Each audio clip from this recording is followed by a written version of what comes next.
حضرت سالبہ بن عبد الرحمن میرے آقا علیہ الصلوۃ والسلام کی یہ صحابی ہیں۔ حضرت جابر بن عبداللہ اس حدیث کو نقل فرماتے ہیں حضرت سالبہ بن عبد الرحمن یہ ایسے عظیم صحابی ہیں کہ جن کو میرے نبی پاک صلی اللہ علیہ وسلم اپنے چھوٹے چھوٹے کام کے لیے بھیجتے تھے۔ اپنے چھوٹے چھوٹے کام سرکار ان کو بتاتے تھے اور یہ سرکار کی خدمت کرتے تھے۔ مصطفیٰ کریم علیہ السلام ان سے پیار بھی فرماتے تھے، محبت سرکار سب صحابہ سے پیار کرتے تھے۔ اللہ اکبر۔ تو ایک دن نبی پاک صلی اللہ علیہ وسلم نے حضرت سالبہ بن عبد الرحمن رضی اللہ تعالیٰ عنہ کو کسی کام کے لیے باہر بھیجا۔ تو حضرت سالبہ جب گئے تو راستے میں غیر محرم عورت پر آپ کی نگاہ پڑ گئی اور آپ نے ارادے سے نہیں دیکھا۔ میں آپ کو عرض کروں، ارادے سے آپ نے نہیں دیکھا، نہ چاہتے ہوئے ایسے گزر رہے تھے تو اس پر آپ کی نگاہ پڑ گئی۔ جب نگاہ پڑی حضرت سالبہ اپنے آپ کو مخاطب کر کے کہتے سالبہ تو نے اپنے نبی سے خیانت کی ہے۔ تیرا نبی تو تم سے پیار کرتا ہے اور تیرے نبی کی شریعت میں تو یہ حرام ہے غیر محرم کو دیکھنا، اور تو نے اپنے نبی سے خیانت کی۔ اللہ اکبر۔ تو یہی بات اپنے دل میں سوچ کر حضرت سالبہ جناب والا وہاں سے چلے گئے، جنگلوں میں چلے گئے۔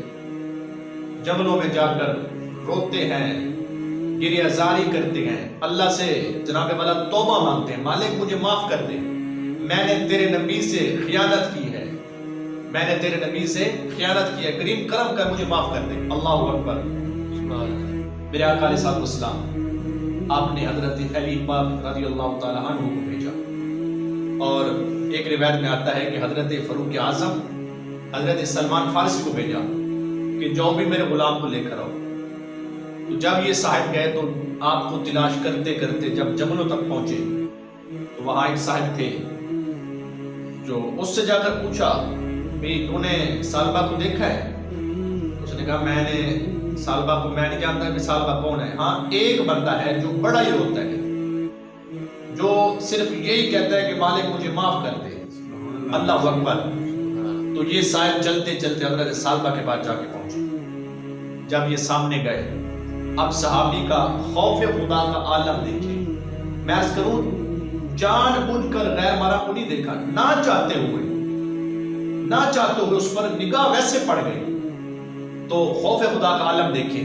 جب یہ صاحب حضرت عمر پاک سلمان فارسی پاک رضی اللہ عنہ جب ان کے سامنے گئے تو حضرت سالبہ کہتے ہیں کہ اے میرے بھائیوں، کہیں میری مذمت میں کوئی آیت تو نہیں اتری، کوئی وعید تو نہیں آ گئی میرے بارے میں؟ انہوں نے کہا ہمیں یہ تو پتہ نہیں ہے، برکیف تمہیں رسول اللہ صلی اللہ علیہ وسلم بلا رہے ہیں، تمہیں سرکار بلا رہے ہیں۔ حضرت سالبہ فرمانے لگے، کہنے لگے کہ صاحب میرے بھائیوں، عمر پاک سلمان پاک ایسا کرتے ہیں، اب میں کیسے جاؤں گا مصطفیٰ کا، کیسے سامنا کروں گا؟ تو انہوں نے کہا آپ کیا کرتے ہو؟ کہا جب چلتے ہیں شام کو، جب جماعت ہوگی نا تو اس ٹائم میں جناب والا چلیں گے اور جا کر نماز میں شامل ہو جائیں گے، نماز کے بعد پھر سرکار سے ملاقات ہو جائے گی۔ جب یہ صاحب آئے تو مغرب کی جماعت ہو رہی تھی۔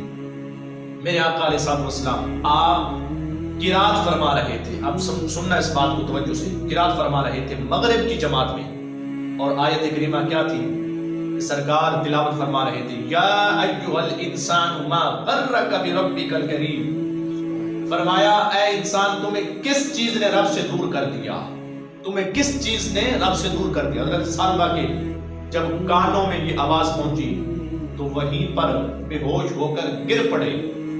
تو آپ کے گھر والے آپ کو اٹھا کے گھر لے گئے۔ جب میرے نبی نے نماز مکمل کی تو مصطفیٰ کریم علیہ السلام خود چل کے حضرت سالبہ کے گھر گئے۔ اب اس سے ایک مسئلہ تو یہ واضح ہو گیا کہ جو جناب والا صدق کے دل سے توبہ کرتا ہے، جس کے دل میں خوف خدا ہوتا ہے، مصطفیٰ کریم بھی اس سے محبت فرماتے ہیں۔ سرکار چل کے گئے اور اللہ اکبر، آپ جب چل کے گئے تو حضرت سالبہ کے گھر پہنچے تو جناب والا مصطفیٰ کریم علیہ السلام نے پتہ کیا کیا؟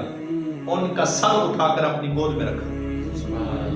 جب ان کا سر گود میں رکھا حضرت سالبہ کی آنکھ کھلی، دیکھتے ہیں کہ سرکار کی گود ہے، ان کا سر ہے، اور آنکھ کھلی تو سامنے چہرہ مصطفیٰ ہے، سامنے چہرہ مصطفیٰ ہے۔ عرض کرتے ہیں حضور آپ اتنا کرم کریں، جلدی سے اپنا سر جناب والا سرکار کی گود سے نیچے کر لیتے ہیں۔ مصطفیٰ کریم علیہ السلام نے فرمایا سالبہ تم کیوں کر رہے ہو؟ سن لو، اللہ رب العزت نے تیری توبہ کو قبول فرما لیا ہے، رب نے تیری بخشش کر دی ہے۔ مصطفیٰ نے دوبارہ سر اٹھا کے اپنی گود میں رکھا اور سرکار نے جناب والا ان کے بالوں میں پیار اور محبت سے، جیسے ماں نہیں بچے کے سر میں ہاتھ پھیرتی، تو سرکار نے ان کے بالوں میں ہاتھ بھی پھیرا اور فرمانے لگے اللہ نے تیری توبہ کو قبول فرما لیا ہے۔ اور جب یہ کہا تو حضرت سالبہ رو کے عرض کرتے ہیں اے پیارے نبی، اللہ نے تو مجھے معاف کر دیا ہے، اب آپ بتائیں کہ آپ بھی مجھ سے راضی ہوئے ہیں کہ نہیں ہوئے؟ مصطفیٰ کریم نے فرمایا میں بھی تم سے راضی ہوں، رب بھی تم سے راضی ہے۔ سبحان اللہ۔ جب یہ بات کرنی تھی حضرت سالبہ آپ کا وہیں پہ انتقال ہو گیا۔ اللہ اکبر۔ جب آپ کا انتقال ہوا تو میرے آقا علیہ السلام آپ خود جنازے کے ساتھ چلے، اور صحابہ کہتے ہیں حضرت جابر بن عبداللہ جو اس حدیث کے راوی ہیں کہتے ہیں مصطفیٰ سیدھا نہیں چلتے، ادھر چلتے ہیں، ادھر پاؤں رکھتے ہیں، ادھر پاؤں رکھتے ہیں۔ ہم نے عرض کی حضور سیدھا نہیں چلتے، راستہ تو صحیح ہے، آپ سیدھا کیوں نہیں چلتے؟ تو مصطفیٰ فرمانے لگے، فرمایا سیدھا کیسے چلوں؟ اللہ رب العزت نے میرے اس غلام کی توبہ کو اتنا پسند کیا ہے کہ اس کے جنازے کے لیے 70,000 فرشتے آئے ہوئے ہیں اس کا جنازہ پڑھنے کے لیے۔ اللہ اکبر۔ جو توبہ کرتا ہے صدق دل سے، اللہ بھی پیار کرتا ہے۔ مصطفیٰ کریم